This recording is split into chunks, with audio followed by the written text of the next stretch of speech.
Well, welcome everyone. It's 4 o'clock. We'll start our Committee of Adjustment meeting dated today, June the 15th.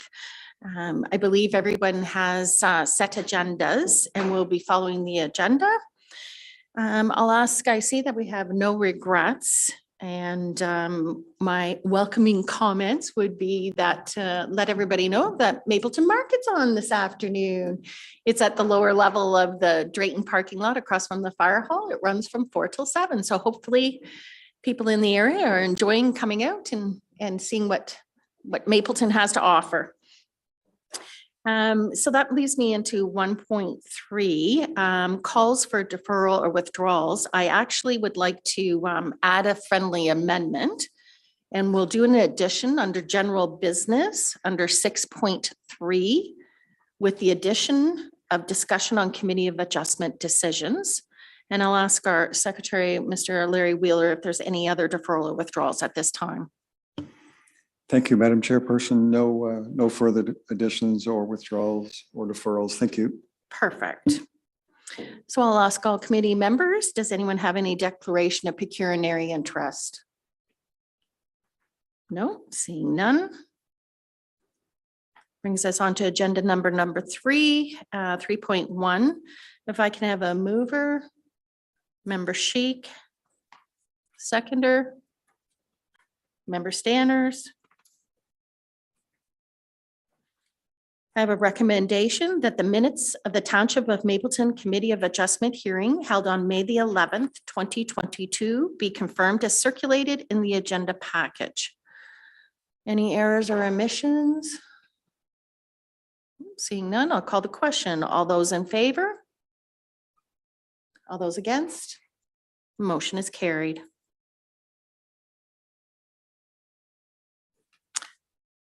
So was there any matters arising from the minutes?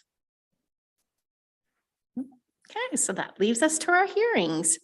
So this afternoon we have 2 hearings and we shall follow the hearing agenda package and let it be known that each hearing shall be reviewed and decisions of the committee will not set a precedent, and each hearing shall meet the 4 tests and will be considered in our final decisions. So that brings us to 5.1, hearing number A202206. The location of the subject property is legally described as Part Lot 4, Concession 11, Peel, RP 61R9615, Part 3, and is municipally known as 7877 Wellington Road 8.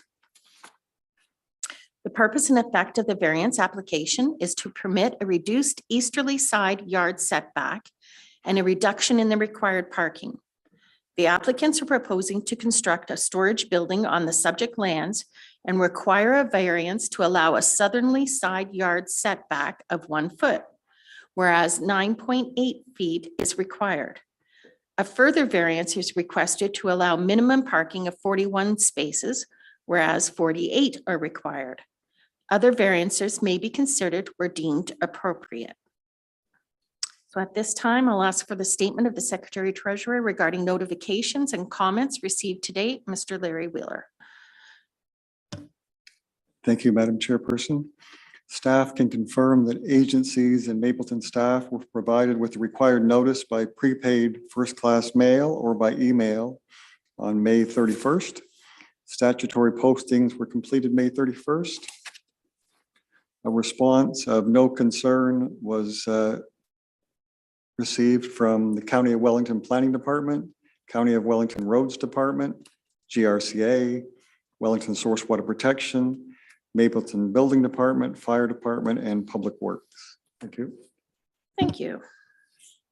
So at this time, we'll call upon our Township Planner, Linda Redmond, for her comments on this application. Thank you, Chair. Good afternoon. So don't have too much to add. The lands are zoned industrial, designated rural industrial. And as we know, they're just down the road here. The building is being set back a foot to allow for maintenance and appropriate drainage. And the reason for the reduction in the parking is because it's going in an area that where the required parking is currently located. So the building would require parking for the new building plus parking that would have, that's being removed as for the building. So that's to address the reduction in the parking.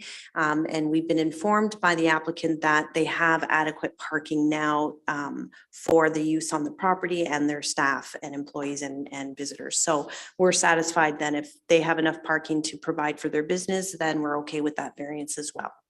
We have no concerns with the request. Thank you. So I see we have the owner, Jeremy Weaver. If you wish to introduce yourself and to speak to the application, is there anything you'd like to share with the committee? It's entirely up to you. Okay, thank you. Thank you. And is there anyone else attending that wishes to speak to this application? Okay, so at this time, then I'll call upon our committee members. I'll start to my left, committee member Dennis Kiomo, and see if he has any questions or concerns to the planner, the applicant, or any. Yeah, the only question I have just has to do with the setback from the property line of the sheds on the Marspan property. That if you look at the satellite image, seems that they're quite tight to that property line already. I just don't know if that's an issue. I don't know whether that's a problem or not. To you, Linda. Sorry, member Kiomo, if you could turn off your mic. Thank you. Thank you, through you, Chair. So that building adjacent did receive a variance for the pretty much the same thing. And it was on the advice of the building official that they had no concerns at the time of the request that the buildings could meet the building code requirements for this separation between them. And in matters like this, we tend to defer to the building department more so because it usually comes down to building code requirements for separation distances. And what I look at from a planning perspective or land use perspective is mostly maintenance of that building and appropriate drainage and those types of matters. So I was satisfied with that aspect, and the building department was satisfied with the setbacks from both buildings, between the buildings. They were okay with it. So that's why we're okay with it. Okay, that answers my question. It was just the separation issue. I was just wondering if that's a concern. Other than that, I have no problems with the application. Makes sense to me. Thank you. I'll move to my right and member Sheik. If you have any questions or concerns to the planner or the applicant. Sure, thank you, Chair. I was wondering, does this proposed building, does it have a site plan application or not? Michelle might be able to answer this better, but at this point in time, I have not seen a site plan application for it.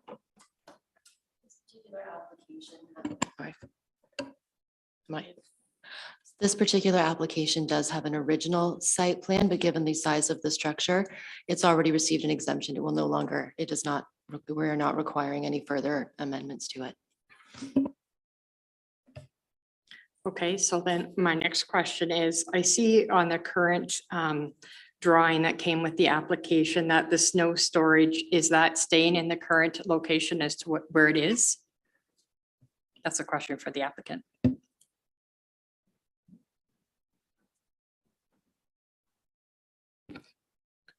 Yes, it is remaining there. Actually, the roof of that building will slope in that direction. So any snow that ends up on that building will actually go into that snow storage area.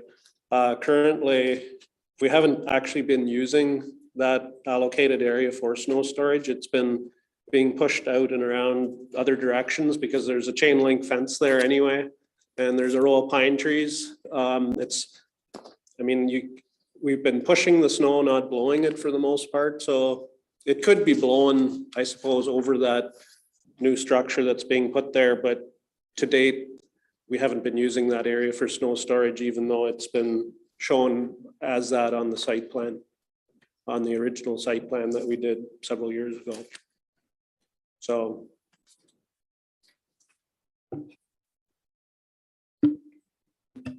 Okay, thank you. And through you, Chair, my last question, what is the height of this new build? And does it meet the requirements?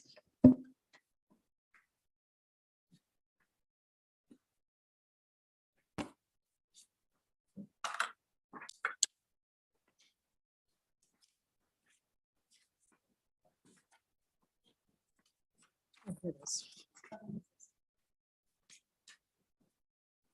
12 feet. Yeah, so that's fine.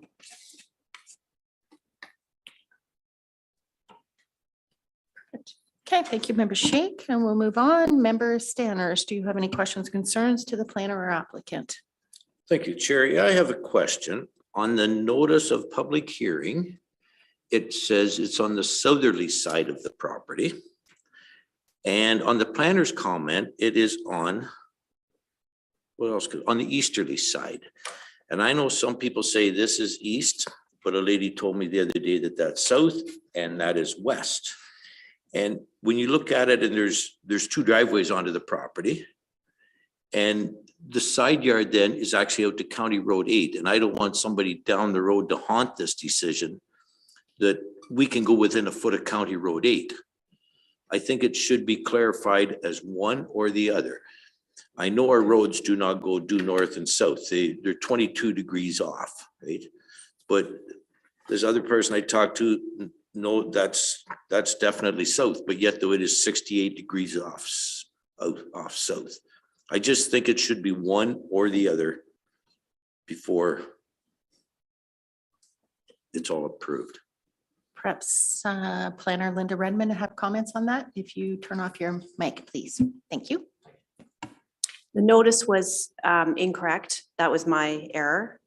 It is the easterly side yard, and the decision refers to the easterly side yard only. So what the committee's making a decision on is strictly the easterly side yard. That's good. Thank you very much. And Member Duff, do you have any questions or concerns? Thank you, Chair. I have no questions. Perfect. Okay, and I think my questions have all been answered also, so I will, seeing that nobody else has any other questions or concerns, we will call I have a recommendation, if I could have a mover. Member Duff. Second by Member Sheik. I saw both of you. So I have a recommendation here that the minor variance applied for an application A 202206 located at Part Lot 4, Concession 11 Peel, RP 61R 9615, Part PT Part 3, and municipally known as 7877 Wellington Road A, to provide the following relief as proposed. So here it is stipulated: interior side yard setback easterly only of only 0.3 meters or 1 foot, and parking at proposed F41. So I will call the questions, or is there any other further? Okay, I'll call the question. All those in favor? All those against? This motion is granted. So let it be known that we, the Committee of Adjustment, feel that the 4 tests have been considered. The variance is minor in nature. The variance requested is desirable for the appropriate development of use of lands, buildings, or structures. The variance maintains the general intent and purpose of the official plan, and the variance maintains the general purpose and intent of the zoning bylaw. So we have the circulation, I believe you've already signed. So that concludes this hearing for minor variance A 202206. Thank you very much for attending. So following our agenda package, we'll be on to our second hearing this afternoon at 5.29. Hearing yeah, I gotta flip my page. Hearing number A202207. It is location of the subject property is legally described as Part Lot 5 Concession 4 Appeal, RP 60R2612 Part 1, is municipally known as 7816 Fourth Line. The purpose and effect of the variance application is to provide relief from the maximum floor area for an accessory structure. The owners are proposing to construct a 2,800 square foot or 260 square meter accessory structure, whereas 2,000 square foot or 185.7 square meters is permitted on a lot this size. Other variances may be considered where deemed appropriate. So at this time, I'll call upon Larry Wheeler for his statement from the Secretary Treasurer regarding notifications, comments received to date. Thank you, Madam Chairperson. Staff can confirm that agencies and Mapleton staff were provided with the required notice by prepaid first-class mail or email on May 31st. Statutory postings were completed May 31st. And a response of no concern was received from the County of Wellington Planning Department and the County of Wellington Roads Department, GRCA, Wellington Source Water Protection, and the Mapleton Building Department, Fire Department, and Public Works Department. Thank you. Thank you. So at this time, I'd like to call upon our Township Planner, Lynn Renbend, for her comments on this application. Thank you, Chair. So this is an application for an accessory structure to be 800 square feet larger than what the property would be permitted. It's meets all the other requirements of the accessory structure, the setbacks, and the height. Just they exceed the floor area that they're allowed. So that's it. We have no concerns with it. It's a minor adjustment to the zoning, and we are satisfied with it. Thank you. So I see the owner is here. Do you have any comments or concerns you'd like to share with us, or do you want us to just call upon you if we have some questions? Thank you. Okay, we will do that. And there is no one else in attendance, so I don't think anybody else wished to speak to it. So at this time, I'll start with my committee members. I'll start to my far right, Member Duff, and see if he has any questions, concerns to the planner or the applicant. Thank you, Chair. Just curious what the intentions of the shop or shed would be. Good afternoon. It is mostly storage.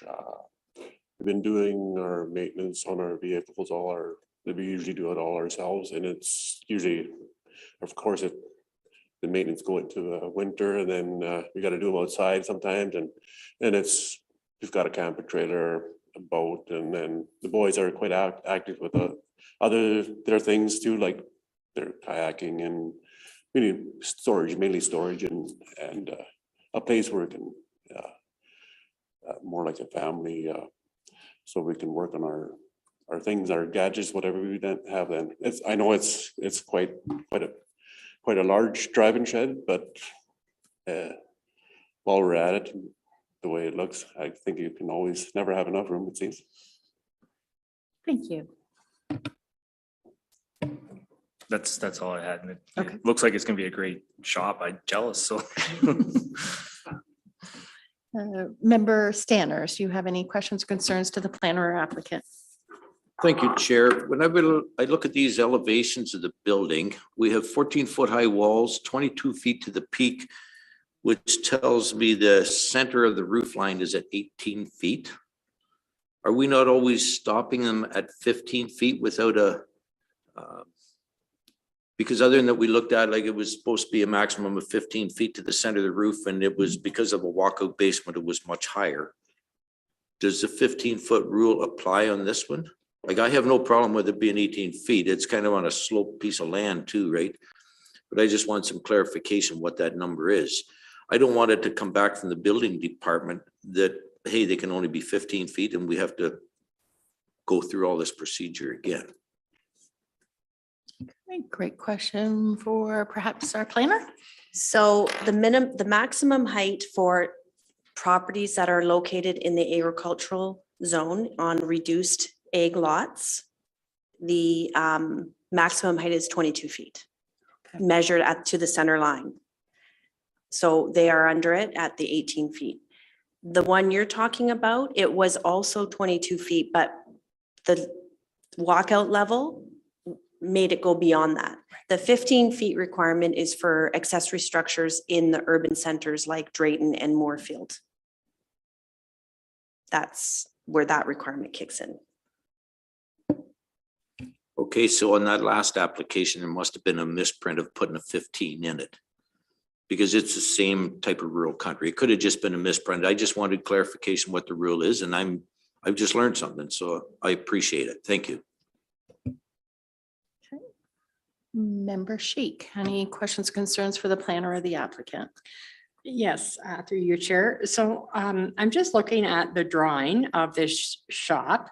And this question is for the applicant. I'm just wondering why you've got a section that's kind of in the front left-hand corner that's kind of separated off that says like it's a 10-foot by 25-foot section. Can you tell us what that intention is for that space?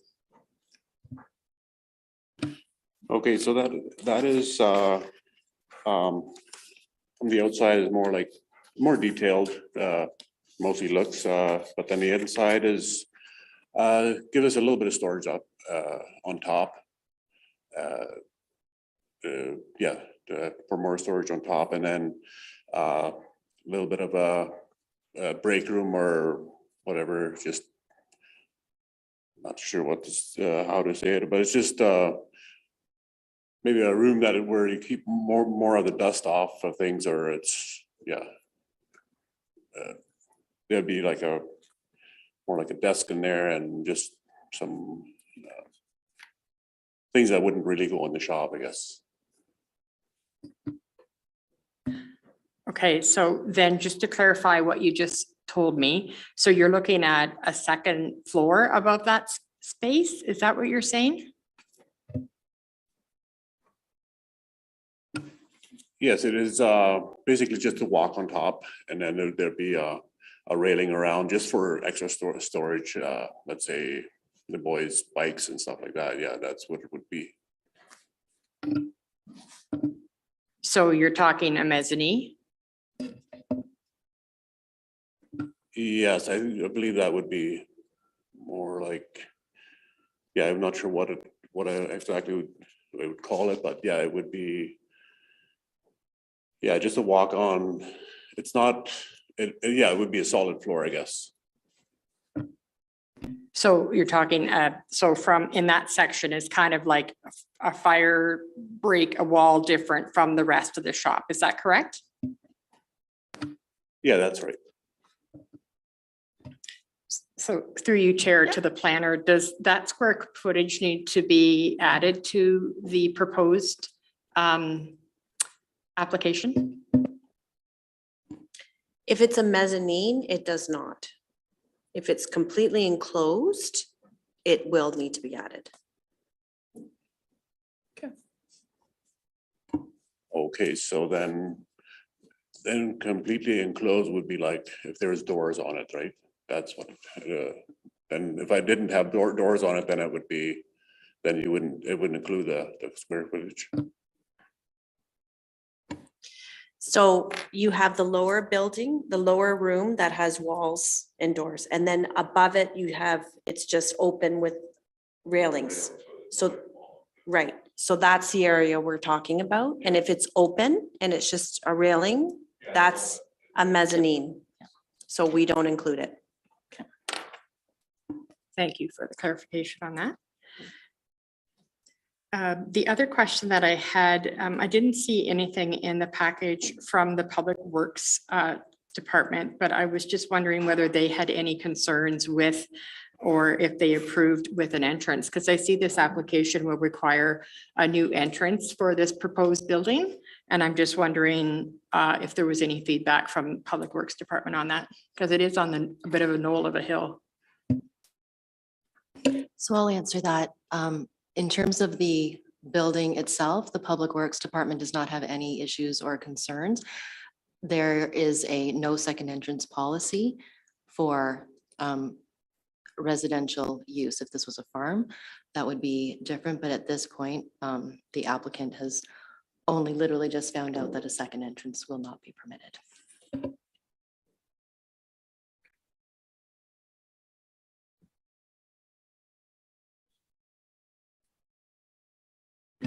I think that's all the questions I have. Thank you. Thank you, Member Sheik. We'll move on to Member Cuomo, if you have any questions. I have none. I think all the questions that I had about that little area have been answered. I'm good. Thank you. MA2 intentions and the area. So I have before me a resolution. I need to put page numbers on my. Yes, actually, Member Sheik has one more question, please. So to you, the applicant, so now that you've been advised that you cannot get an entrance to this proposed shed, is that going to make a difference for you to access the shed if you can in fact build it? Well, second entrance would be very convenient, like, I can still get into it, but not, now I'm gonna have to curve around and then get into the building, which would be with the camping trailer, would be quite a bit harder. Doing the cementing, the trucks and everything would be a bit harder, but it is possible to get into it. It would be just more easier way to get in for me if it came straight off the road. Okay, so you can still access, I just see the weeping bed is between where your current driveway is, but you feel that you can access to it. Yeah, that's why the weeping bed is, that's why I gotta go around, because the weeping bed. And yes, I would prefer if it was possible to come straight in from the road, but if it's not, I can still access, but it's not so easy to get in then. So you don't, I guess I'm just going to ask one more last question, just to put it out there. So you do not see that you're going to have to tweak your plans any? That these plans that are submitted, you're okay with? Yeah, the reason for the building being on that corner is because of the way the house is on an angle. So Right. We can still look out to the road. If you could bring it further to the road, it might be in one way better, but then in the other way, it blocks the road. Yeah, from the living room this way, you can look towards the road. Right. So it would block the view if it went further that way. But yeah, other than that, it should stay the way it is. Okay, thank you. Okay, so I do have a recommendation. If I could get a mover, Member Cuomo. Second, Member Stanners. So I have a recommendation that the minor variance applied for in application A 202207 located at Part Lot 5, Concession 4 Peel, RP 60R2612, Part 1, and is municipally known as 7816 Fourth Line, to provide the following relief from Section 6.14B of Mapleton zoning bylaw 2010-080 as proposed. So an accessory structure, we are proposing a maximum floor area of 260 square meters or 2,800 square feet. Any further questions? Then I shall call the question. All those in favor? All those against? The motion is carried. So let it be known that we, the members of the Committee of Adjustment, find that the 4 tasks have been considered. The variance is minor in nature. The variance requested is desirable for the appropriate development of use of lands, buildings, or structure. The variance maintains the general intent and purpose of the official plan. The variance maintains the general purpose and intent of the zoning bylaw. So the hearing for minor variance A 202207 is now concluded. Thank you for attending.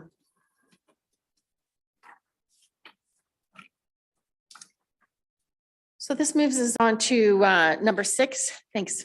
Yep, you're fine. General business. Circulation of a remuneration sheet. I believe Mr. Wheeler has one prepared for us.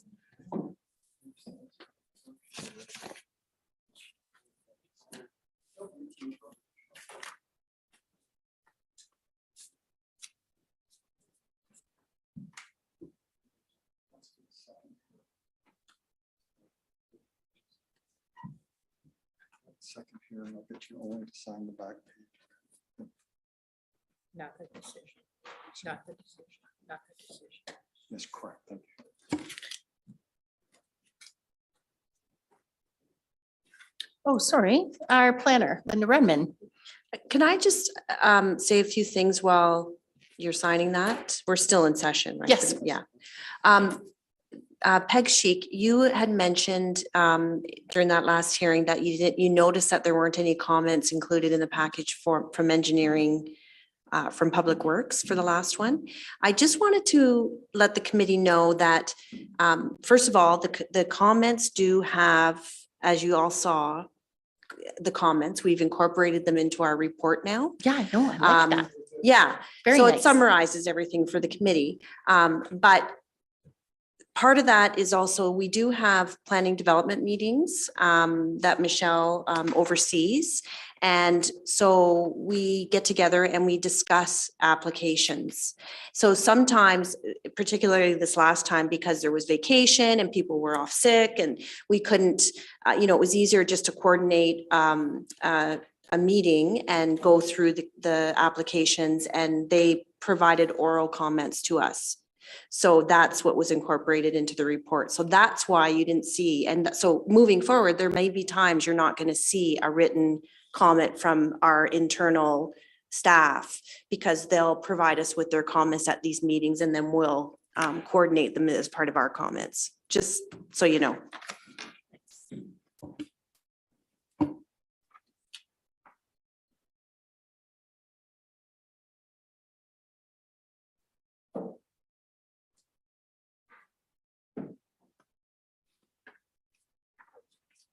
Is there a second one? Oh, it's coming.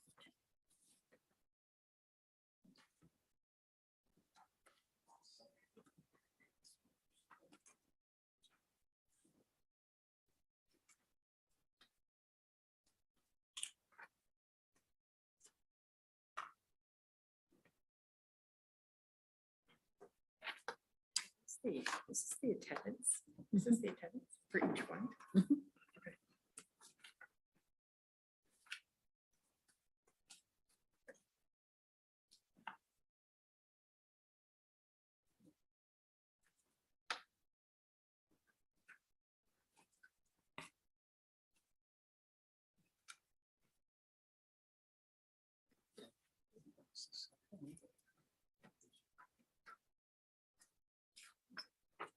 Was it part of that motion to be able to use for personal use or not?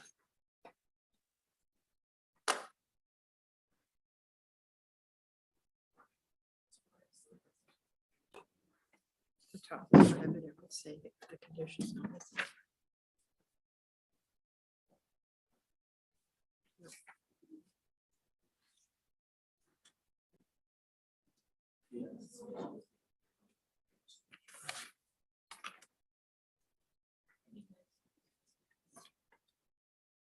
Is it on that one? Yeah, that's a good question to our planner on our second decision, A 202207. Oh, it is here. The following condition that the accessory structure is used for personal storage for residence use. Okay, and the accessory is not used for commercial industrial use. It is on there. Thank you. Just wanted to make sure it was. I believe, oh, we don't need two of these signed, right? We do. One for each hearing? Yeah, well, this, might as well. Let's go. Okay, well then I think a couple of them didn't.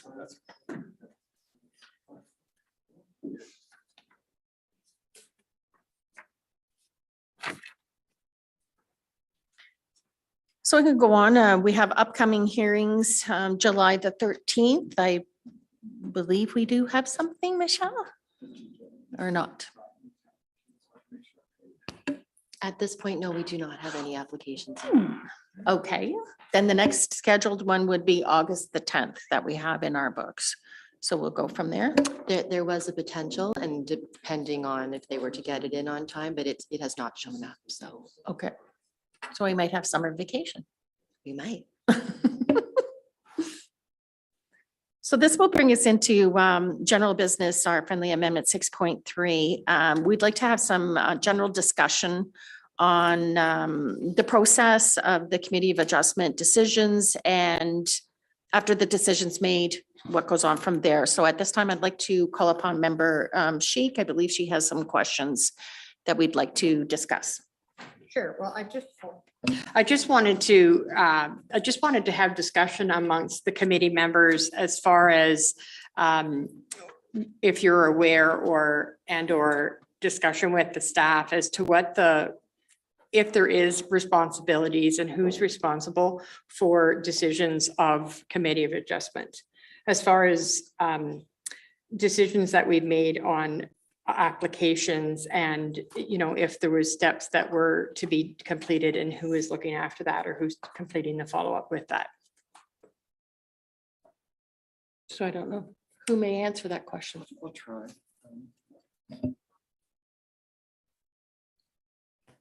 Through you, Madam Chairperson, and Michelle and Linda, certainly correct me if I'm wrong, but Member Sheik and myself had a brief discussion an hour ago with Janet. We would have asked the CBO, but of course we don't have one at the moment. But Janet was a little bit unsure, but she said the way she believes it works is the building department issues a building permit, and they do not close that building permit until they're satisfied that all the conditions have been met. That's I'm not involved in that process, but it certainly made sense when Janet said that. Would you agree, Linda? That's probably how it works.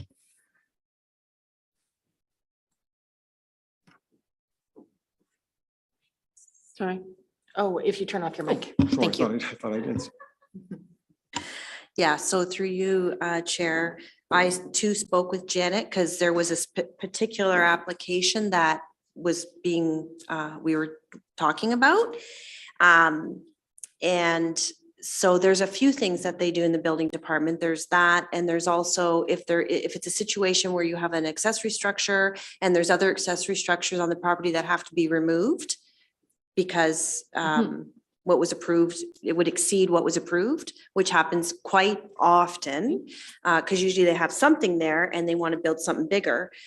So Janet said what their process is that they would allow that other accessory structure to remain until the new one is constructed, and then they can relocate whatever contents are in the existing structure in.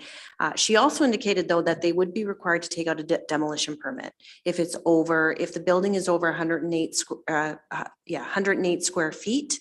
They are required to obtain a demolition permit for that structure that has to be removed. So in both instances, there's a catch that the file doesn't get closed until those permits are, all the inspections are done. So that's how they oversee that kind of thing. Okay, thank you. I just wondered what the follow-up was and how they can ensure that the conditions that we as a committee are setting for the applications, just what the follow-up process is. Thank you. Yes, please. Again, it's, you know, the conditions usually are applicable to these accessory structures. That's usually the only time we have conditions on variances. And because the Planning Act does give authority to approve variances with conditions, any conditions. I, as a rule, don't use that because I find it's very difficult to follow through with those conditions on a variance, because once the variance is approved, it's approved. So how do you, where's your teeth to require the conditions to be met? The only exception is these accessory structures where we put the condition that it can only be for residential, not for commercial. We say they're conditions, but in reality, they're notes. They're making the applicants aware that we are approving this with the understanding that everybody understands that a business cannot be conducted in this structure. Simply because we know that that's oftentimes, you know, that those things happen. So we just want to highlight it. So it's technically not a condition. Maybe using the word with condition that is maybe not appropriate. But I just feel that word gives it a little more teeth to, like, it, you know, it's stronger than saying, just by the way, you can't do this, you know? So those conditions, the only time that they're sort of checked is at the time of building permit and at the time of inspections and before they issue the final inspection. They check to ensure that there is no business being conducted in the building. Then that's it. They don't go back and keep checking and keep following up. It then now becomes an enforcement issue and they rely on complaints. Simply because we just don't have the resources to continue to follow up, and, you know, every so often. Member Kiyomo? So then just to follow up on that then, so 2 years down the road, somebody does complain and say, there looks, you know, someone's running a business out of this big shed they just built. So then what sort of follow-up takes place on that side of it? And as you say, there's not really any teeth to go after people. So is there any way to maintain this idea that it's residential use only? So then what happens is it becomes a bylaw enforcement issue. So there is teeth in that.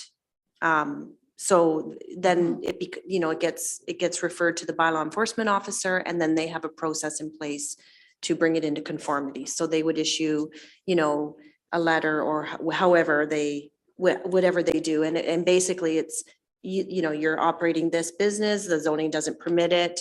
You are required to bring it into conformity. Here's how you do that. Zone amendment or remove the use, basically.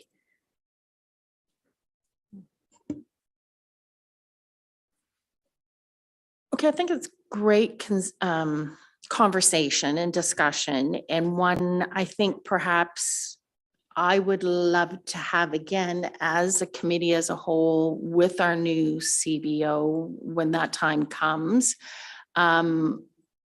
Again, just to feel comfortable that yes, we're making these decisions. We did approve it, but with the clear understanding that there was no business. And when you drive down the road and you clearly see the 7 or 8 cars parked there every day, only Monday to Friday, then I want to ensure that perhaps that hasn't been signed off yet and it will get caught. And then if not, well then, you know what? We have to go online and someone needs to launch the complaint. I'm sorry, that's the way it works. I know it's unfortunate. It feels like you're tattletaling on your neighbor or whatever, but I am a strong believer that we have these rules and regulations in place, that it needs to be fair for everyone.